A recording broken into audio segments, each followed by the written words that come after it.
Hello, everybody, and welcome to episode number 1 of Murph's Boston Sports Talk. I am your host, James Murphy, and I am super excited that you can be listening and enjoying this very new journey that we're going to be going on with talking about Boston sports and anything and everything to do about it. There's so much going on between the Celtics, the Bruins, the Red Sox, and the Patriots. There's so much to get into. And as I alluded to in my introductory episode 0, I have a topic box of sports topics that I want to get to and talk about. And I am ready to pull a few out to discuss.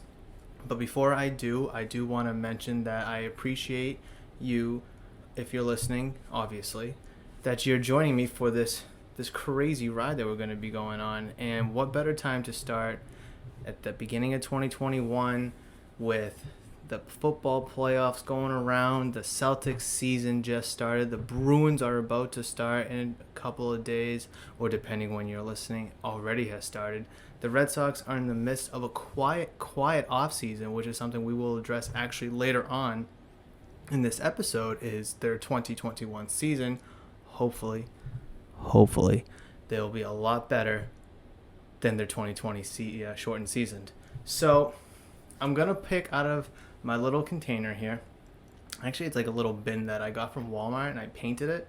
I had really no use for it. I had cigars in there, and I ended up getting an actual humidor for my cigars. So now I have this extra box that I was like, hey, let me throw some topics in there to store them all instead of just, having them saved, in a closet or a, drawer.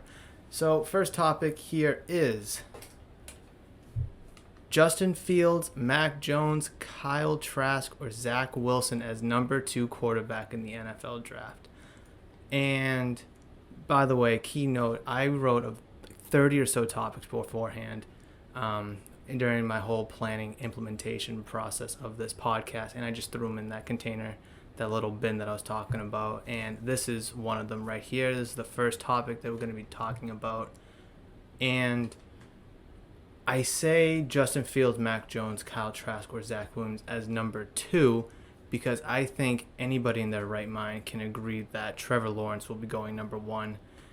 If I'm incorrect and you think he should not be going number 1, I would love to hear about it.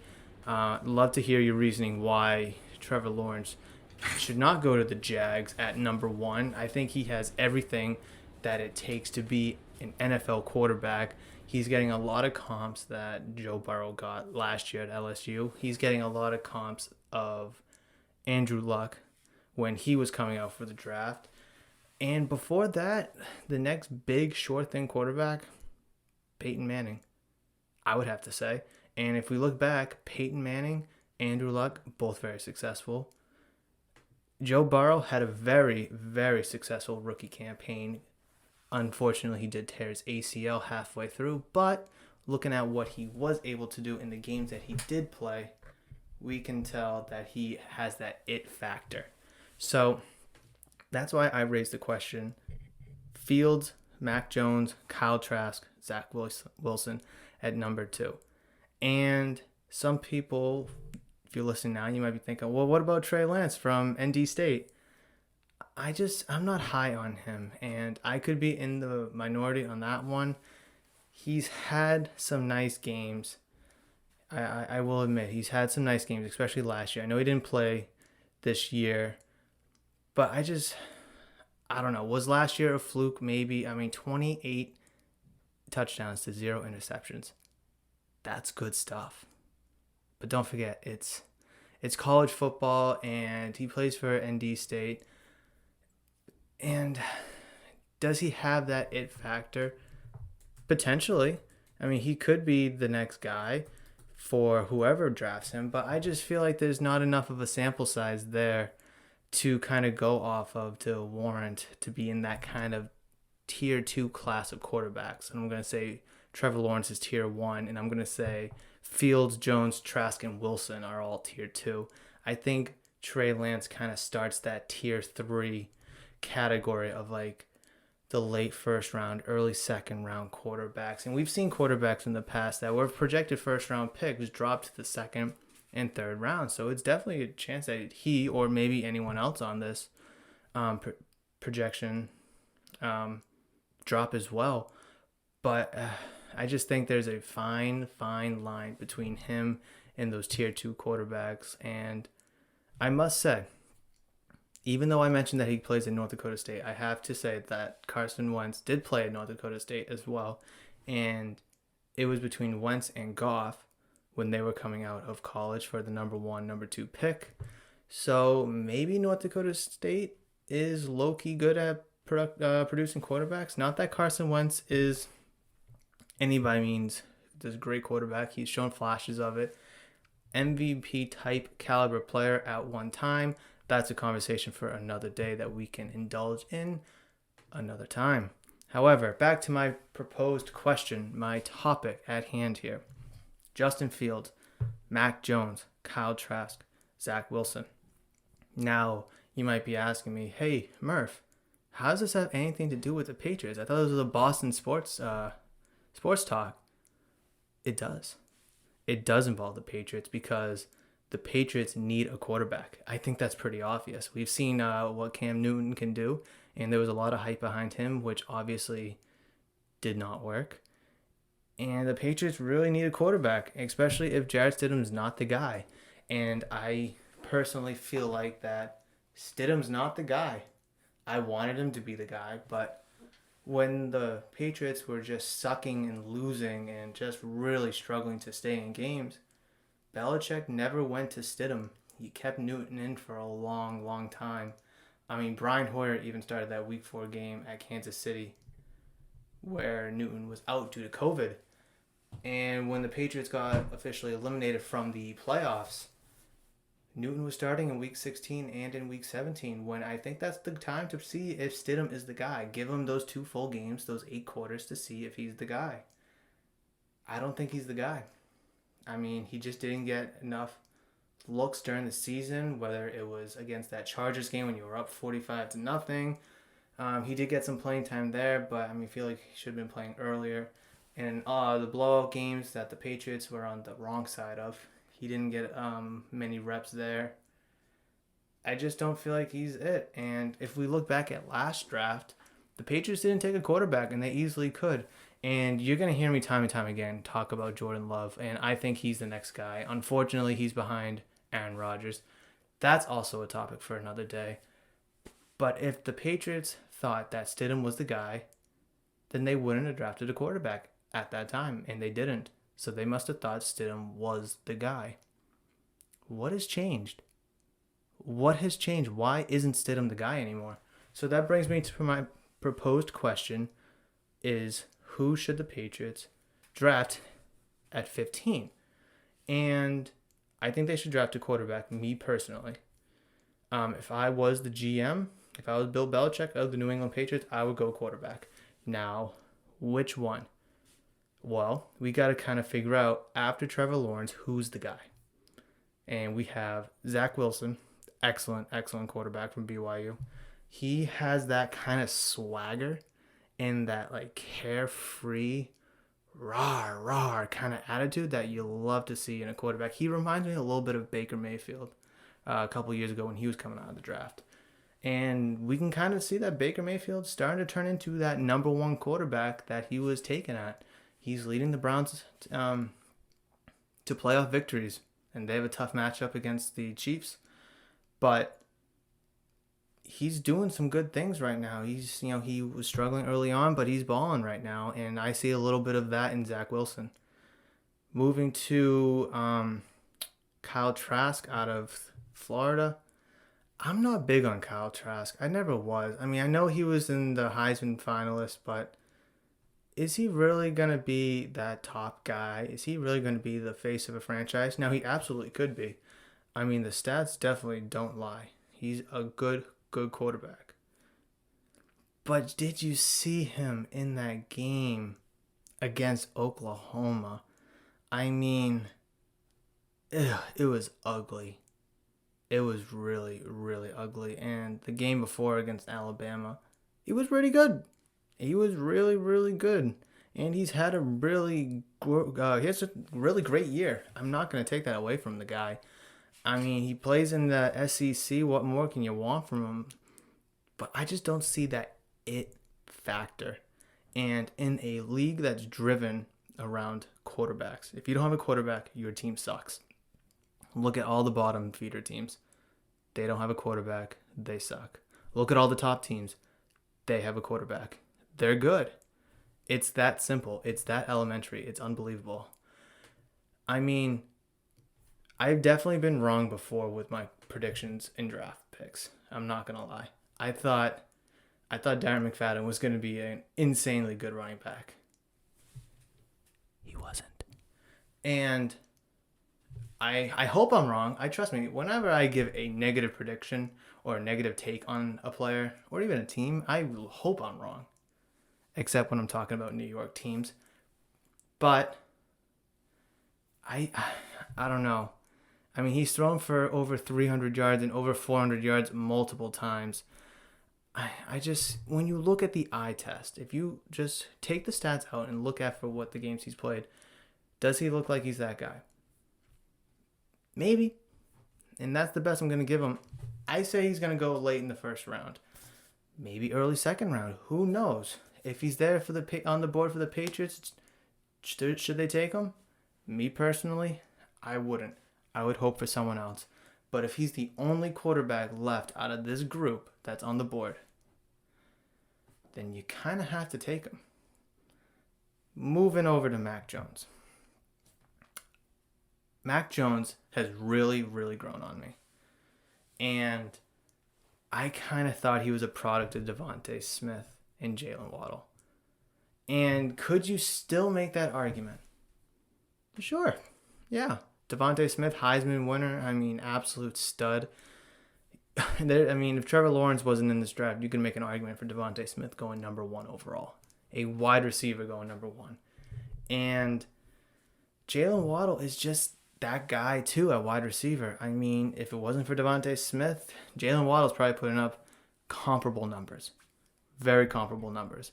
So that just leads to the fact, is Mac Jones a product of having stud receivers around him? Could he be a stud quarterback himself? Now you have to consider the fact that he plays for Alabama. And Alabama is not known for producing good quarterbacks, but he's different. This Mac Jones guy is different. This kid can ball. And boy, was I wrong about him early in the season. I just thought he wasn't it. He was putting up these big, flashy, big numbers. He doesn't run. He just passes, which nowadays it feels like every quarterback runs. I mean, Tua, Lamar, Josh Allen, Mahomes can even run a little bit. I mean, look at Brady. He's 43 years old and he can scramble a little bit nowadays. And Mac Jones doesn't really move that well, but he'll escape the pocket if he needs to. He'll get a couple yards just so it's not a negative play. And that's all he can do in terms of running the ball, which makes me believe that he's a true quarterback. And that's me personally, my style of quarterback that I want. I don't want it to be play-action quarterback runs all the time. I want someone who's going to sit in the pocket and throw the ball to your weapons. And trust me, he threw the ball to his weapons. I mean, I was probably having similar thoughts about Mac Jones as I do Kyle Trask. Nice player, great season, back-end first-round pick. Maybe even high-end second round. But the way he was playing in the semifinal game against Notre Dame, and then how he played in the championship game against Ohio State, it was beautiful. Dissection of defenses is immaculate. Absolutely unreal.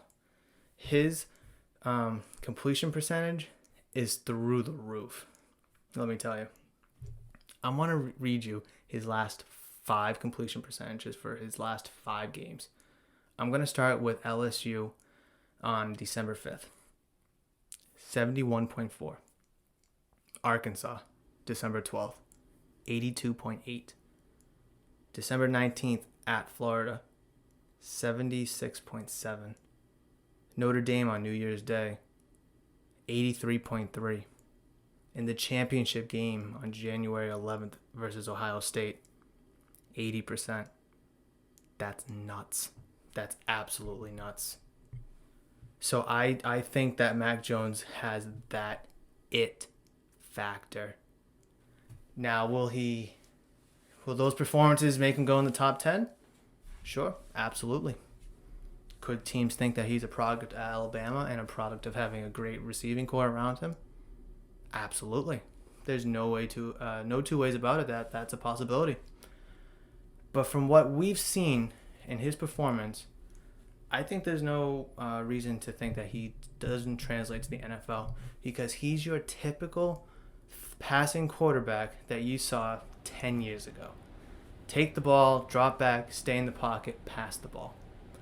Go to your check downs when there's nothing open downfield.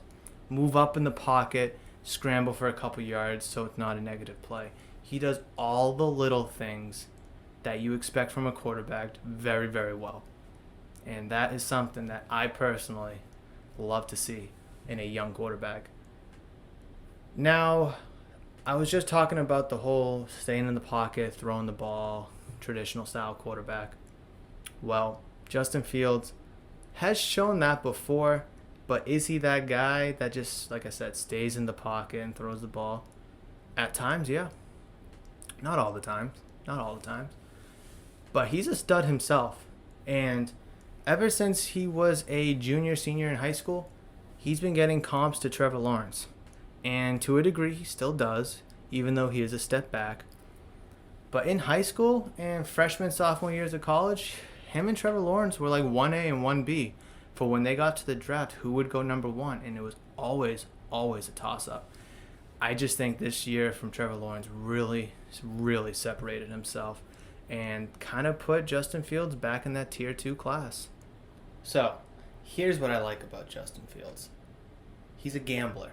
He takes chances. He throws the ball downfield. He's not afraid to get a ball batted by the defense. He's not afraid to throw incompletions. He'll take shots downfield, 20, 30 yards downfield.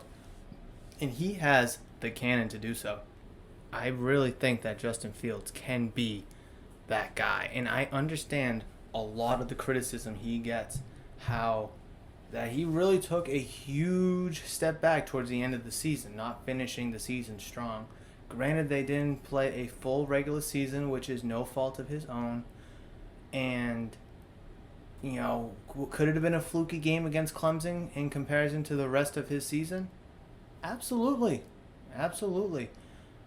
I mean, that performance, though, at Clemson in the semifinals games was nuts. That performance was so nutty. And I mean, wow. He torched them so bad. The Clemson defense had no answer. Absolutely no answer for the guy. Or for the Ohio State offense, But just looking at the rest of the season, the rest of his statistics, I mean, is he that top flight Trevor Lawrence-esque comparable quarterback? And I'm going to say no. Now, should he be the second drafted quarterback? Yeah, you can pick apart some really nice things. He throws the ball downfield. He's not afraid to pass the ball. Could those be cons? Absolutely. But he knows how to work the defense. He knows how to check his reads. He can run. He's a playmaker. But if you need him to sit back in the pocket for 3 seconds and throw the ball, he will. He's not going to make dumb plays. He's going to try to scramble and get at least 1, 2, 3 yards so it's not a negative play. That makes third down freaking miserable, right? So he does a lot of the good things very well. But can he perform in crunch time? When the ball's on the line, when he has it at his own 25 with 2 minutes and 1 timeout, can he do it? I don't know. And I really think that who is the second best quarterback in this group? In the group of quarterbacks. Trevor Lawrence being number 1. Justin Fields, Mac Jones, Kyle Trask, or Zach Wilson. There's a lot to talk about here between the quarterbacks. Me personally, if I'm picking, say I'm the Jets, and I'm picking at number 2, Or you can, say the Jets don't even take a quarterback. Say, I don't know, who needs a quarterback? The Falcons might. The Bengals don't. Eagles don't. Say the Lions at 7 want to take a quarterback, and no other quarterback's been taken yet. Just for kicks, right?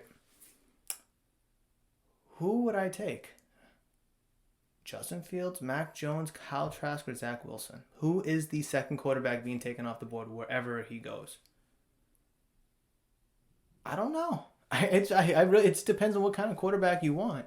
Do you want a swaggy playmaker who can hype it up and rev it up and put up some big numbers?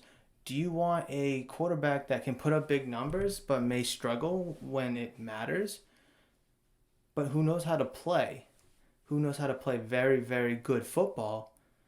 Do you want a quarterback that's just going to sit in the pocket and throw and dissect the defense who's not very mobile? Or do you want someone that is mobile, who knows how to throw the ball, but has had questionable big games? That's a tough decision to make for any GM who's picking the second quarterback, whether it's the Jets or the Falcons or the Lions, the Panthers, or whoever. And I know I left Trey Lance off the board, and I just don't see that it factor. There's not that big of a sample size yet on him. I would love to throw him into this conversation, but I just don't see it yet in him. And could I be wrong? Could he be the number 2 guy off the board? Absolutely. I mean, there's no way around that he could be easily in this discussion. But from what I was able to see this year from the quarterback's performance in Fields, Jones, Trask, and Wilson, gun to my head, I think I'm going to say Justin Fields. I just think he has that it as well. He's been able to perform. He's had struggles, but he's a gunslinger, a playmaker, and someone that can dissect a defense as well. That's just me personally. Obviously, depending on my team scheme and who we have at wide receiver, running back, or how our line is. But I think I would take Justin Fields as my number 2 overall quarterback. And no way is that a right answer. I mean, they're all right answers. I mean, you can make the case for Mac Jones, Kyle Trask, and or Zach Wilson. So I'm not going to try to sit here and tell you that Justin Fields is the guy, because I don't really know. Could he be the guy? Absolutely. Could Jones, Trask, or Wilson be the guy at number 2 or the number 2 quarterback? Absolutely. But I also want to segue into my second topic, which is the Patriots' 15th overall pick in the first round. This is something that I mentioned to earlier. And this was one of the topics that I just pulled out. And it's actually kind of funny that I mentioned it earlier, which is kind of weird. I kind of hope this topic game kind of flows like that and just kind of works itself out. And I mentioned earlier that the Patriots should take a quarterback at 15. Now, any of these quarterbacks can drop to 15. Also, they all could be gone by 15. So it's like, what do you do? Like, do you want the Patriots to move up? Do you want them to stay where they are? Now, they moved back last year. I was freaking heated beyond belief. And I have a really funny story about Jordan Love, which I will go to later on, because I think the Patriots should trade for him. And I think the Packers should trade him. But I'm going to talk about that later on if I pull that topic out. But what should the Patriots do at 15? Now, I'm going to assume that a lot of good players are gone, obviously, right? I'm going to assume Smith is gone. I'm going to assume Parsons is gone. I'm going to assume that Sewell is gone as well. I mean, he's just a stud, and I mean a stud left tackle, and any team would love to have a guy like him on their O-line protecting their quarterback. He's that guy. He reminds me of a Joe Thomas. No one's getting to my quarterback. He reminds me of a Matt Light. That's my guy. I'm protecting my guy. I mean, he just blocks. He makes lanes. He protects the quarterback. He makes defenders look like they're freaking high schoolers. I mean, has he played against a J.J. Watt? Has he played against a T.J. Watt, Miles Garrett, Davian Clowney? Not yet. He soon will. And he'll be tested, and we'll see if that statement of mine stays up to, stay up to its standard. But Patriots at 15, who do I want them to take? I want them to take a quarterback. If a quarterback is not available, then I want them to take a wide receiver. And wide receiver of choice at that point would be Jalen Waddle. I can see him being on the board. He was injured this year, but he's still a stud in of its own. Could he be gone? Absolutely. But I think a quarterback or wide receiver is what the Patriots need to take. They have a really solid O-line. They have a pretty okay defense that was kind of dinged up this year, due to COVID, missing Hightower, Chung. But they got exposed, and Stephon Gilmore got shut down too because of an injury. Maybe if the boys come back, they might have something cooking with that defense. Therefore, you just got to focus on the offense because you can't win without putting up points on the board, whether it's from your offense or defense. I mean, I know last year the Patriots defense did a lot of the work, and this year neither of them did any of the work. So let's be honest. So the Patriots, I think, really need offense, and they need a quarterback. So going back to the last topic, it's so cool how it actually intertwines together. Who would I want the Patriots to take between Fields, Jones, Trask, and Wilson? Now, could all four of those quarterbacks be on the board come 15? Absolutely. Could none of those quarterbacks be on the board come 15? Absolutely. And I'm going to put them in order based off of who I think the Patriots should take. And just looking at it, I think the Patriots would take Mac Jones just because he's that pocket quarterback, Brady-esque. And I'm not going to cry here sitting by how I miss Brady, how he should never have left. Although I do feel like that. But he has a lot of similar, attributes to Tom Brady, or the style of Tom Brady's quarterback play, that I really think fits the Patriots offense. I just think the way that the offense this year tried to mold around Cam Newton was good at times, but it was just so predictable. I mean, Newton was doing quarterback runs like 10 times a game. It just got so predictable.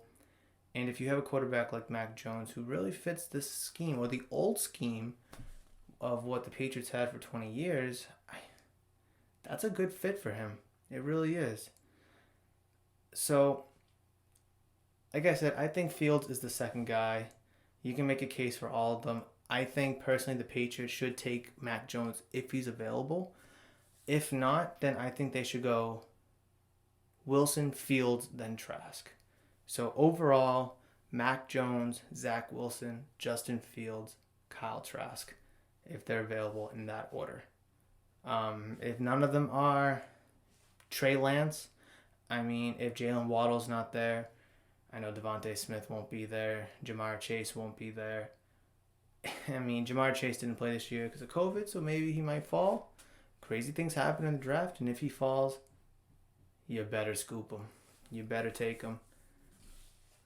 But Murph, what if, Mac Jones and Devontae Smith are on the board? Who do you take? It all starts with the quarterback. I'm sorry. I mean, Devontae Smith is probably the better player, but what does the team need long term? And I just think that's a quarterback, and I'm going to hold my guns up high for that, being a quarterback.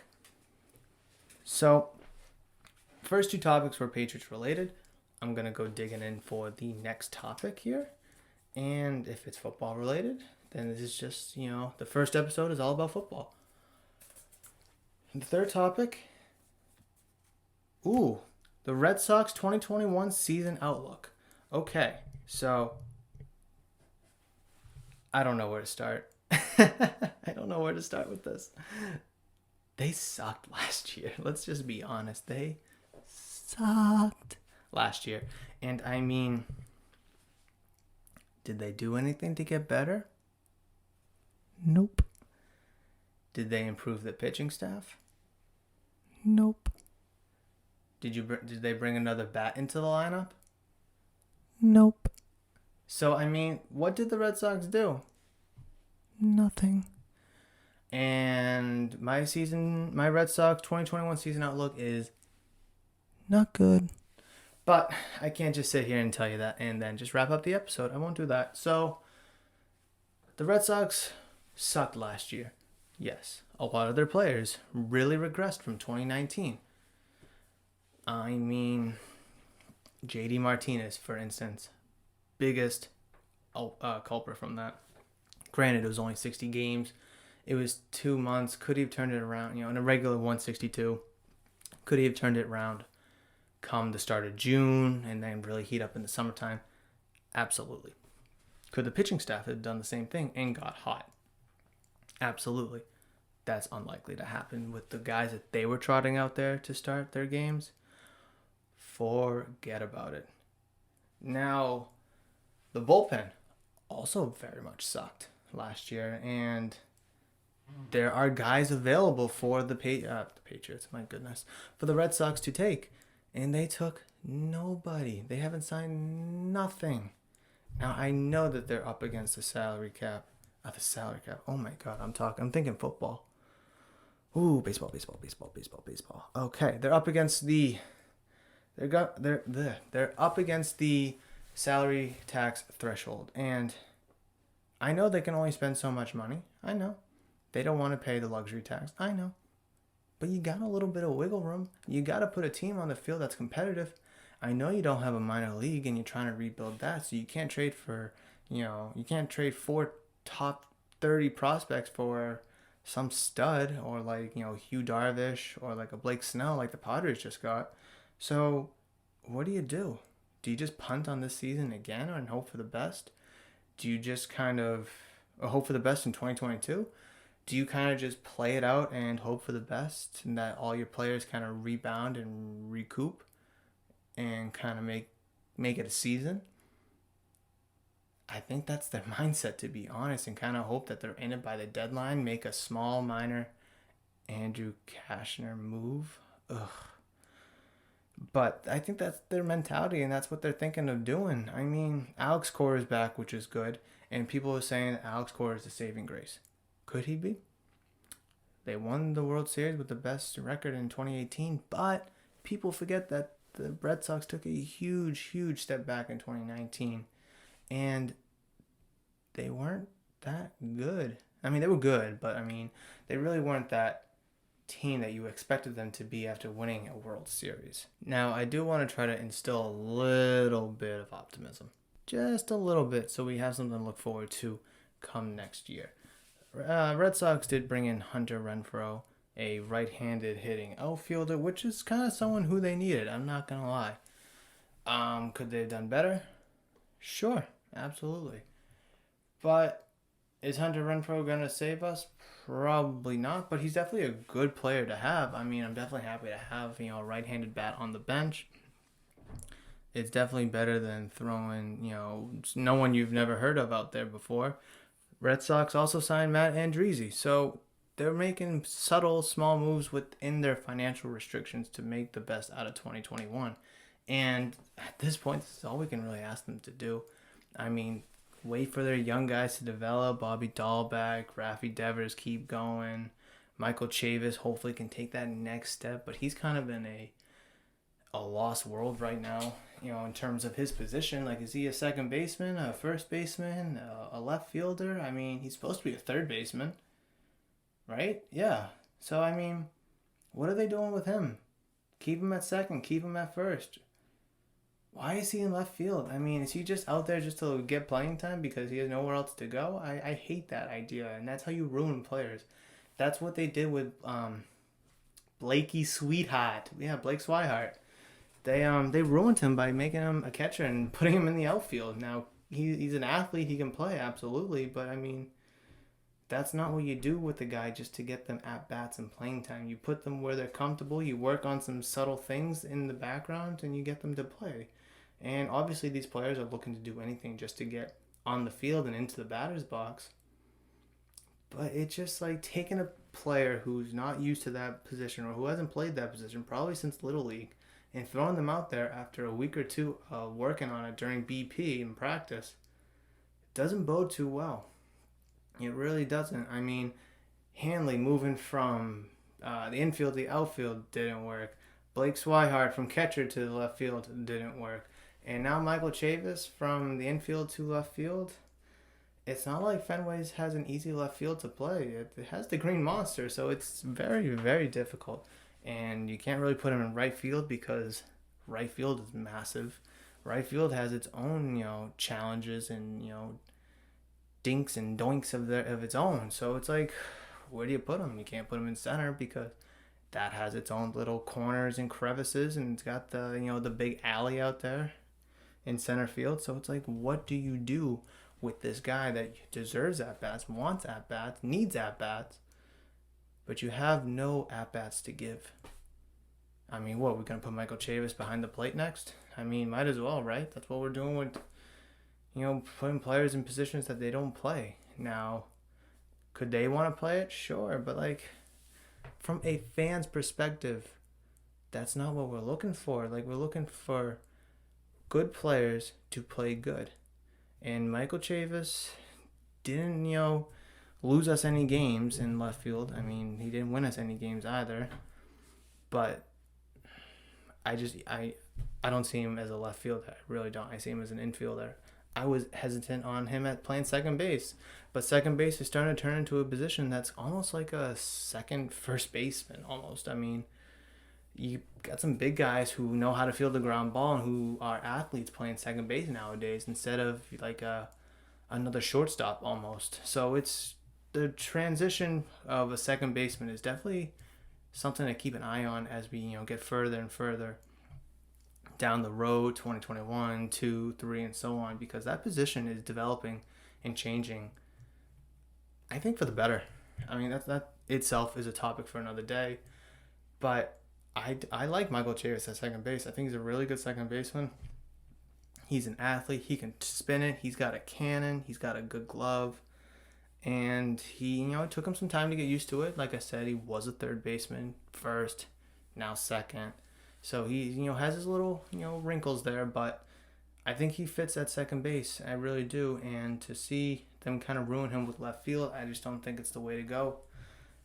In addition to all of that, I think the Red Sox do have a really, really good chance to compete in the AL East. The Rays just traded their best pitcher in Blake Snell to the Padres for a boatload of prospects, but they're taking a big step back this year. The Yankees are still really, really good. They're getting a year older in terms of age, but in experience as well. So that's a team to keep an eye out. The Toronto Blue Jays, they're still young. They're hungry. They were flirting with a wild card a little bit. So they're getting better. The Orioles, out of all teams, were flirting with a wild card spot. So to know that the Rays, the Yankees, the Blue Jays were all wild card teams last year, with the Orioles right behind them, that's tough. That's tough. And the Red Sox are, I don't know how to describe it in terms of having 4 teams be competitive and you're that 5th team that's not. It's going to be very challenging. Now, could they still compete for a wild card or maybe even the division?